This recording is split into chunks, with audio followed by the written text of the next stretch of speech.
and noticing it for yourself and for other people that you care about, you need to acknowledge that there's something going on here, and I'm concerned about it. And people who go into the extreme piece often don't want to hear you say anything. That there is denial, there is clutter blindness. But if you're at a point where it's not that severe yet, but you find yourself getting irritated because there's too much stuff on your counter, your kid can't find their backpack for school, your spouse says, hey, I'd like to have someone over for dinner, and you look around and think, no way.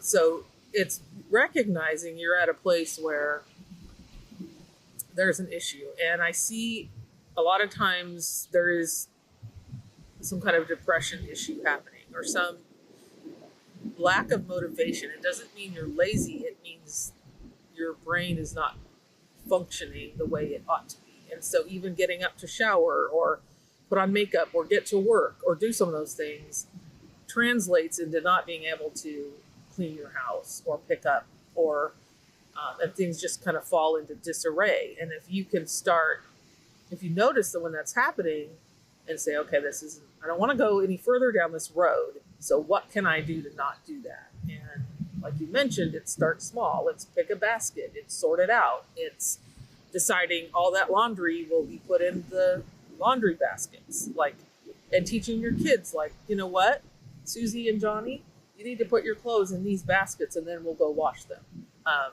It's, in a way, finding systems that help you not get overwhelmed.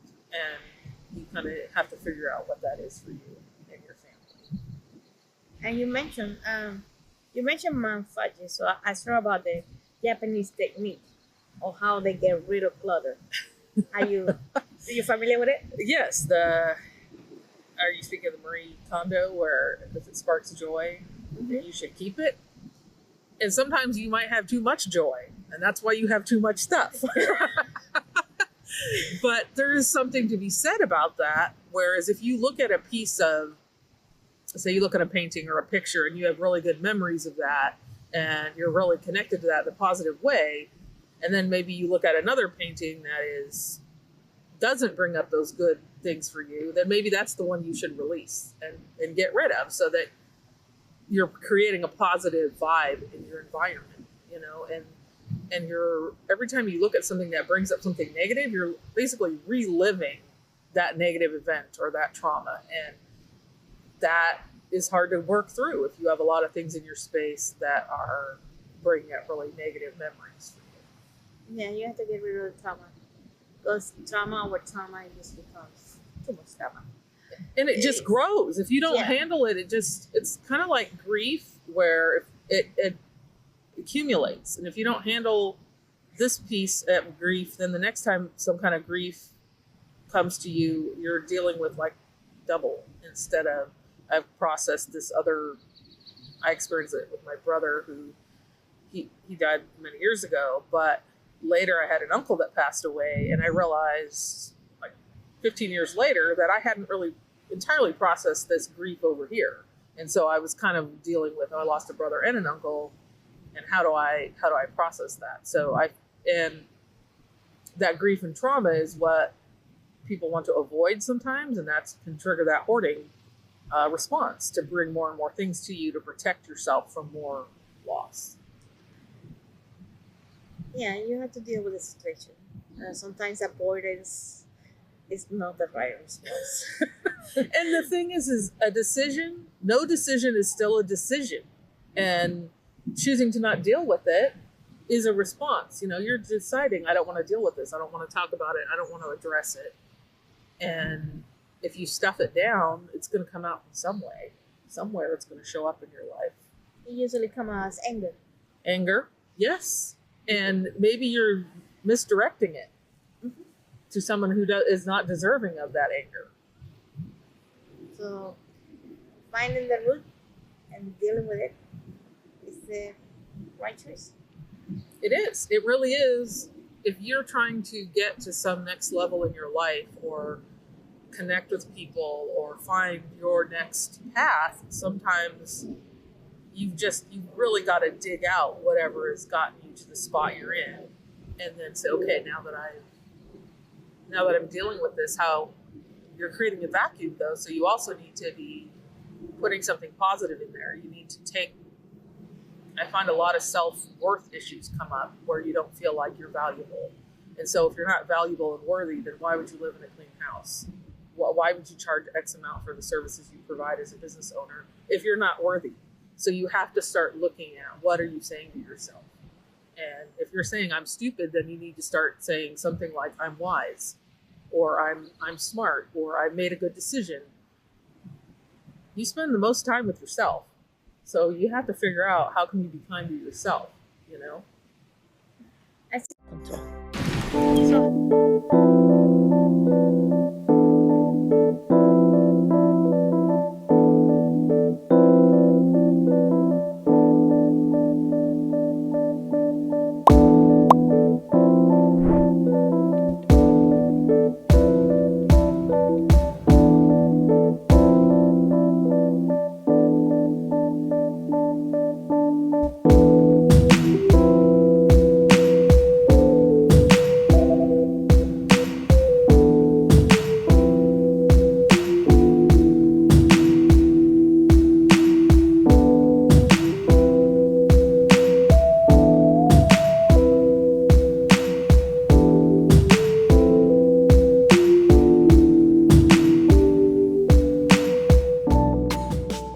gets out of control. That's very true what you say. Because there's a lot of negativity in the world. There's a lot of people that always find fault. You know, they make their point. The criticism can really get you, yes. And it can really chip away your self-esteem.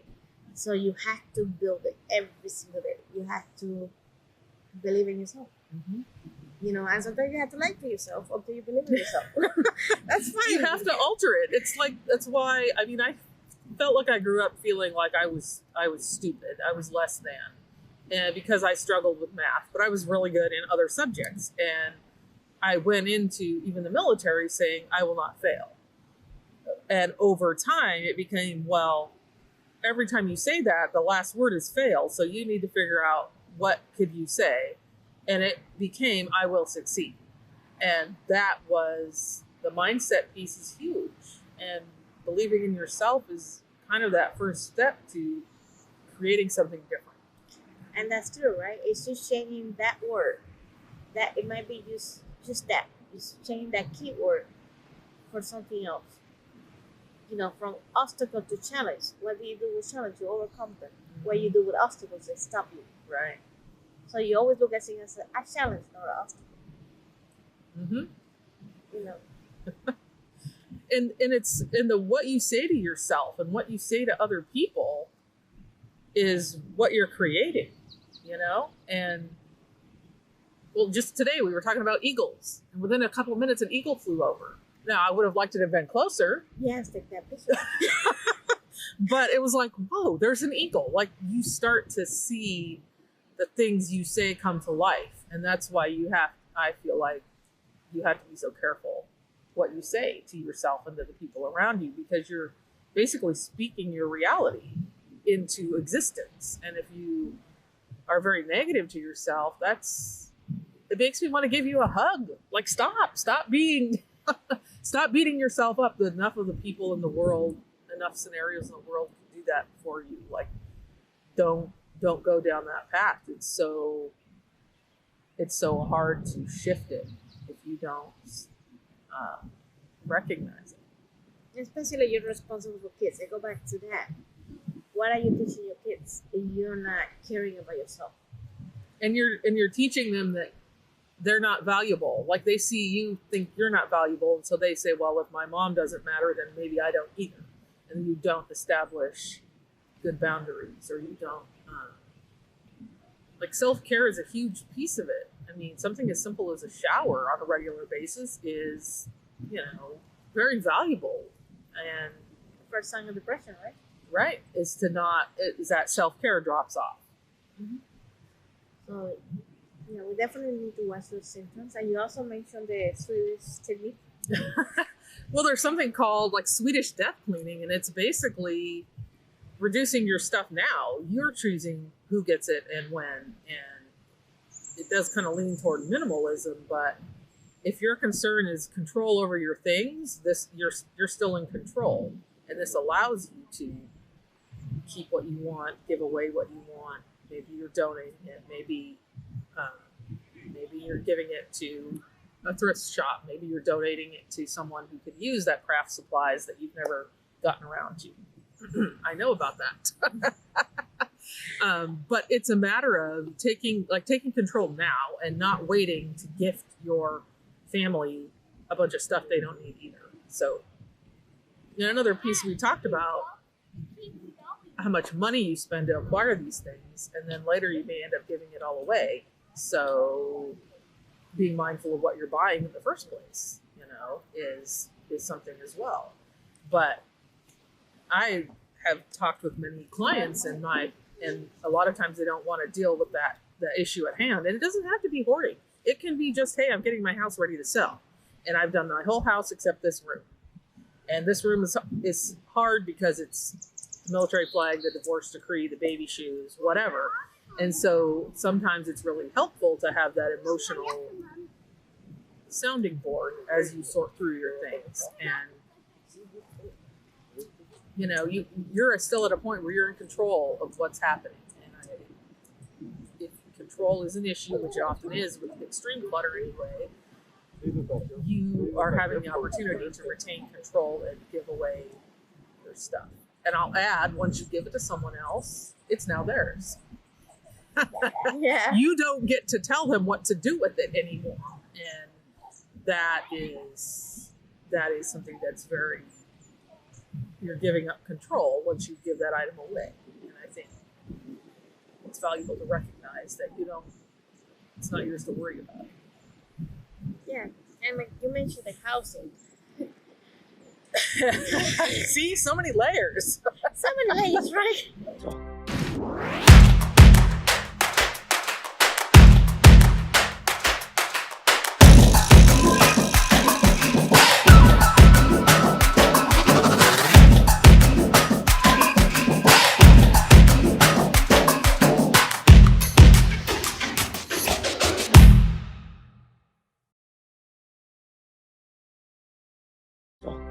If you're ready to sell a housing, and I speak as a real estate professional, you have to stage the house. You're not selling your house, you're selling a house to somebody that wants to see themselves for it. So it's kind of hard when you have clutter. Definitely. You cannot take pictures. And then when you have to move from one house to another, all that clutter, it becomes weight that you have to pay for. Right. So, that's definitely an issue. If somebody pass away and all that clutter, what do you do with it? Maybe the clutter wasn't yours. Maybe it was a relative. That is hard because you're dealing with a loss. Mm-hmm. And then you have to clean up the mess.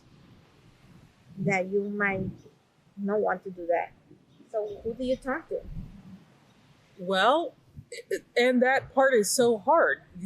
Grief is already difficult, and you're dealing with that loss. I mean, it could have been a distant relative, it could have been your parent, and so now you're dealing with your grief piece, and now you're looking at this mess that was left. And some people choose to go in and clean it. You don't always have extreme squalor. Sometimes it's just a lot of stuff, and you may not have pests and things, but other times it could be very severe. And a lot of times people will say start with obvious trash, which is very valid sometimes if someone has lived there a long time and has not had any check-ins type of thing. So some people choose to get a dumpster and get their Tyvek suit and their N95 mask and go in and start cleaning. Other times you may just want to hire someone to come in and pull everything out. Very few companies that I know of will actually come in and buy the home and deal with the stuff and make sure that you get the sentimental items you think are there, and then but they basically take care of that whole scenario, which can be valuable if you live at a distance and really don't have time, patience, resources to deal with it. Other times, I mean, you technically don't have to deal with it. You can technically tell the landlord, hey, sorry, but, my name's not on the lease. It's not my issue. But most of the time, if we are involved with that person, we feel like we have an obligation to deal with it. And so if you choose to do that, make sure you're using personal protective equipment. Make sure you're taking breaks. Make sure your self-care is in a good space, so that you don't lose your mind. Maybe maybe it's not a situation where you're dealing with probate, right? It's your property, but you have to clean it, and you have to pay before you can even get it, Right. and you can find anything. Make That's it true. hard. And that whole probate piece, or the fact that you might have an elderly person in your life that you're really worried about, and you have specific groups that you call or whatever, and they basically have no authority over that situation. So now say your loved one's in a long-term care facility. Now you're having to come and still deal with that house. You're still having to deal with the fact that you can't sell it as is. Like you mentioned with all the clutter, how do you take pictures of that? How do you sell something that has all that in it? And honestly, sometimes you have to take it down to the studs anyway. Even if you clear it all out, you still might have a smell. You still might have rotten boards. You still might have serious issues that have to be dealt with that you don't even know exist until you cleared out the stuff. And I would say that if you have two of everything, you already have a problem. If you have more than that, it's even worse. I have about 8 pairs of scissors. At least scissors are small. I think custom. But yes. But right, like how many crock pots do you need? How many pitchers do you need? Like how many vases? I have a vase issue. I probably have 10. But I mean, that's a very, very valid point. What do you need versus what do you want to have because it's pretty or would fill a gap, or focusing on what do you actually need. And if you're downsizing to smaller spaces, it really forces you to take a closer look at what do you have and how many do you need. Or if you're consolidating houses, which I've seen that too. If you get married, or if you are moving in with someone, or like say you're having a parent move with you, or you're moving with them, like how much of this stuff do you actually need in that space, and really evaluating, do you need 5 crock pots? How often do you use the one that you have? Or even like towels, or pots and pans in your kitchen, or Tupperware stuff, plastic containers. How many do you need? How many mismatched lids do you have? For the repair parts in case the pot breaks. That too. Like, do you have a spare fridge or dryer, or and are you keeping it because something it might break? And that becomes more of a fear issue. Yeah. You have to run to Home Depot because you cannot find the screwdriver, and then you buy another one. And now you have 2 or 3 or 4. Yes. And that's why people buy multiples sometimes, is because it's too cluttered. You can't find the original thing you had in the first place. So now you are running out to find the next thing. So that's some of the questions that they should be asking themselves is, how many scenes do we have? How many are actually giving us joy, or bringing good memories, of what we actually need? How much money it costs us? Right. How much money do I want to spend to move these extra things that I don't really need? And how much money are you losing if you just give everything away, or a lot of things away, when you're moving, or when you're, so you are spending a lot of your resources on these things that may or may not be valuable. Storage is going to cost you money. Mm-hmm.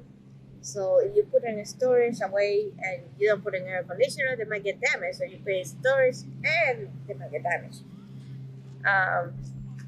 It's kind of hard to store anything in storage or find anything.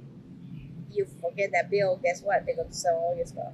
You're going to lose it anyway. And sometimes people have multiple storage units to the point that they're paying $800 a month for that, but they can't afford decent rent somewhere because they're paying on storage units instead.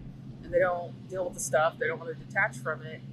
And a lot of it, that story is very accurate. Where you aren't paying your storage fees, they will sell it. Yeah, They're basically renting space for your stuff. That's all you're doing. They don't care about your stuff as much as you do. So, yeah. Well, definitely, so that sounds like a question I should be asking. Yes, definitely. And really, is it causing friction in your relationships?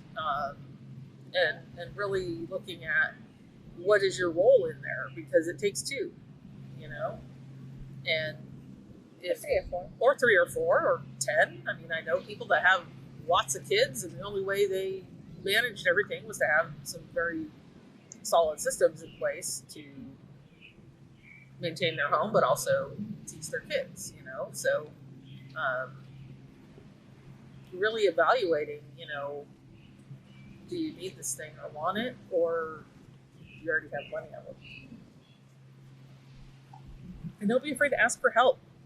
You might need to decide who you allow in your space, what friend or what relative or what neighbor gets you, understands you, isn't going to make super critical need things. Like, you don't need that when you're trying to deal with this, but it can also be very valuable to have someone that you do trust and know that will help you sort through it. And sometimes you need someone that's very not emotionally attached. You need a professional organizer. You need a real estate agent to come in and say, hey Joe, we're listing your house. These are the things that need to happen so we can have a good photo shoot so you can get top dollar. And you just sometimes need an objective perspective. If you're going to do it yourself, hire somebody that can. Yes. As long as you can afford it, go ahead.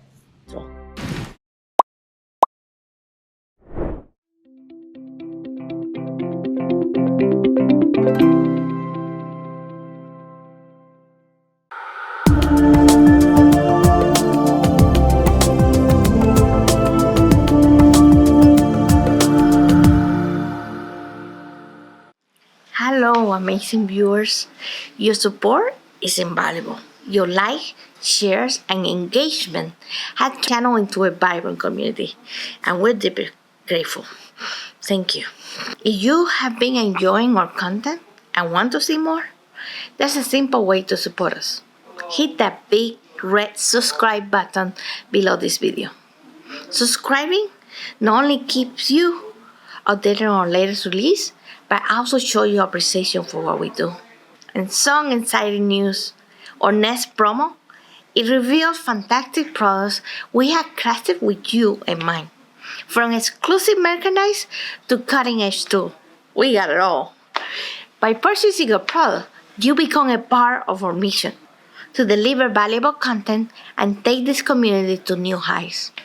Every purchase helps us invest in better equipment, expand our team, and explore new possibilities.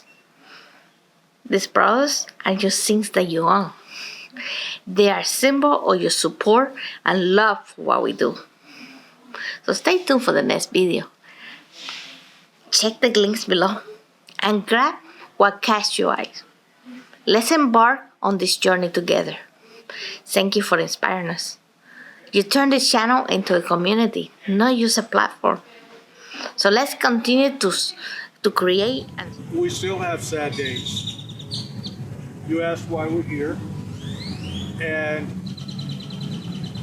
one of the reasons that I chose this location to be interviewed is because not only does it represent what our country lost in the lives that were lost here that day, but we still continue to have losses every day. According to the VA, there are 22 lives per day of veterans who use the VA's mental health services that commit suicide. And suicide is a permanent solution to a temporary problem. The people that die at their own hands, even with assisted suicides. They're in a sense dying at their own hands. Or, excuse me, I'm watering up here. They're missing things, and the people that are around them, that love them, are missing things. And I coined a phrase not very long ago that for each suicide, the world skips a beat as it tries to find its groove again. And